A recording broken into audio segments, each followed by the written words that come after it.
Very, very busy transfer window for you and for the club. How would you assess the business that we've done? Very pleased for go through a very challenged period of the transfer window. So I'm pleased as well the way we're working together. So because we went through all the process properly. So I remember when I and Mikkel presented to the board our summer project. The board came to me and said, "Whoa, this is a lot." And then we say, "Yes, I know it's a lot, but with your support, I'm sure we can do that." So, and I'm pleased to see the way we went through every single signing, every single decision together, make the decisions together. So, and then we finalized the transfer window with almost done 100% of what we planned. So that's why I'm very pleased with that.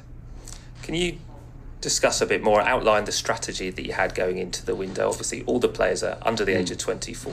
It's clear what you wanted to do, but tell us why you wanted to do that.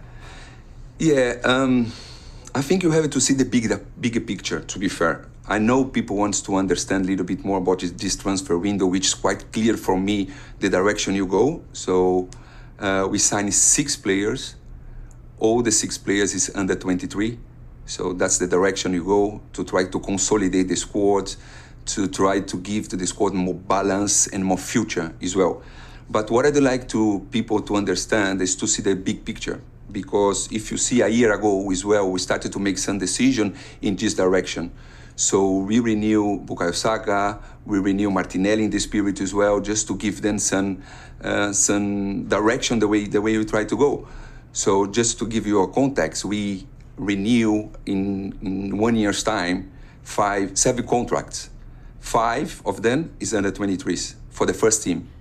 Okay, and then in this period of summer to summer, we signed 10 players. 7 of 10 is under 23 as well. So what I'd like to explain is not about this summer. It's about the project. It's about what we want to do. So we started the project. We are in the middle of the project as well. So we're not just one window and go. No, it's window. So we have to consider every single step. Now is another one. I think this one will consolidate a big step. We are really pleased because, again, the players which we signed, it's quite what we're looking for. So I see in Mikkel, the squad, much more balanced in terms of age, profile, and in terms of some players which can get a lot of responsibilities, like a Thomas, like a Granit, like a Aubameyang, like a Zet. So we see the balance in the squad today much better. But again, this is not the end. It's not the end. People have to understand we're still in the journey to go where this club deserves to be. One thing that's really noticeable about the 6 signings that you made is they're young, but they're not inexperienced, are they? They're not unknown. Sambi, for example, we saw him make his debut for Belgium. You know, he's a guy who's captained Anderlecht. They have a degree of experience despite them being young. Yeah, so maybe you mentioned Sambi. Sambi is the one which played more than 16 games in Belgium. So we follow this player more than a year already. So Sambi can play in different positions at number 6, number 8. So, and the strategy behind Sambi is because we have 2 senior players there, which is Granit and Thomas Partey, and Sambi will be the ones to replace them when it is necessary. So we already have a good example in the first game. So Thomas was injury, some play. So that's the strategy, to have someone behind the seniors guys there to play and to develop and to go one day to be the main player in the team. So if you want to go through every single one, it's quite similar. I can go through. So if you're talking about Ramsdale is important as well. English in that position is important because we can balance the squad. Good age and very good with a good experience in the Premier League as well. So he's an international. And for us, so it's clear he has a beautiful future because he went through a challenge periods, but he always been through well. And he's so positive, he's so energetic player, which make us comfortable to sign him. So he's the one which is going to be for the short, for the medium, and for the long term. So in our project, and that's why we signed him. If you go to Nuno, if you remember, last season we suffer a little bit in that position, on left back position, because Tierney in the first half of the season he did quite well, and at the second half of the season he lost 48% of the games, which gave to Mikel some challenge to try to adapt to some players there. You remember in this period, so when Tierney was injured, he has to adapt Bukayo Saka sometimes, Grant sometimes, in the period of the season, which was important to us to have a better balanced position. And that's why we go to Nuno, because Nuno is under 2021. So to feel and to balance that position as well for a player which is 23, is Tierney, and to have someone like a Nuno to develop, to give him a time, to be one day the first one, is the same. So I can go every single position, there is a reason behind it. So, but the direction I think is quite clear to everyone. And how important was the character of the players? Let alone, we know what they can do on the pitch, but how important was it that you got the right type of players? That's again, is we have to create some foundation, and stronger one.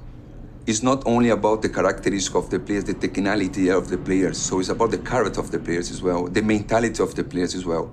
So like I mentioned to you in the transfer window, I spoke to many of agents and players, and some of them, I say thank you very much, because I don't see the right mentality to be here, to try to change the situation we are now. So, and then when you interview, when you talk, when you see the character of the players, and you see the excitement of the player when you're talking about Arsenal, and then that's the energy what we need here in the squad. That's the energy here we need around the club. So there's been a lot of focus on the club over the course of the summer, a lot of focus on the signings we've made, but there's been some criticism that we've only made one sale. How would you address those concerns? Well, we find a very, very challenged window, not for Arsenal, for everyone. If you see, there's not many selling around the world. You know, there are a lot of loans with options to buy around the world. So we did two. So we have a Matteo Guendouzi and Mavropanos, which they are in that situation. So there are some obligation to buy as well. But listen, we work the way the market is well present to us. I cannot knock the door of the club to say, listen, I'm selling the player. You know, I think there is some message around, but you have to do as well what's the best for the club. Sometimes we have to change a little bit the direction. When you have some ideas to sell the player, but it's not possible, and then you have to create some opportunities to sell in the future, and then you loan the player and see. So the way we did with Willock is a good example for us. So went on loan, play, expose, and then the market see a little bit more, and then came to sell and to buy. And let's see, maybe next window we're going to be in better position in terms of selling, but right now that's our reality. We all know it's been a difficult start to the season on the pitch. So how would you assess where we are now that we've got to the end of the transfer window, a bit of a break for an international break? How would you assess it? Listen, that's hurt us for sure. That's a very uncomfortable situation to be. I understand of the reaction of the fans, of the media. I respect that because I work in different environments, which is always being really tough, really difficult. And that this is Arsenal. We have to accept that. We are where we never have to be, but we have to work to leave this situation. There is some reason why you're there. We have to accept that. We have to recognize the reasons. And now, so let's put the team together. Let's play together. Let's see the team together, because to be fair, until now, we haven't got the opportunity to see the team, and let's support them. Let's be together. I always say, in this period, when we are exposed, it's really easy to everybody came and hit us. No problem, we have to accept that. But it's our responsibility as well, in this period, to be together, to working, and go through this difficult moments. So this kind of moments it's important as well because you see who is who wants to fight, who wants to step forward and say, listen, now you want to change it, because we have a team to change it. We have the fans to change it. We have the right code to change it. We have the right players to change it. So now is a good moment to be together, to work as a team, to step forward and say, listen, guys, we have to change it as soon as possible. And we have a good opportunity because now we break like 15 more days. We have a time to review the strategies. We have time to review a lot of things and change it as soon as possible. And you've always had a very strong working relationship with Mikel. Yeah. He must be feeling this as much as anyone at the club, and he'll be working overtime, won't he, to get this group back to where they should be. Of course, we of course, everybody know we have a very, very close relationship, and every single decision we make together with, of course, with the board here, but he needs all our support, because he is part of the team. It's not only him. We have to support him. We have to support the players. I need some support. So we need the support of everyone. But I don't want to only focus on Mikel, because there are a lot of people around Mikel, to make that club go where we really expect it to be. So that's for me is the main point.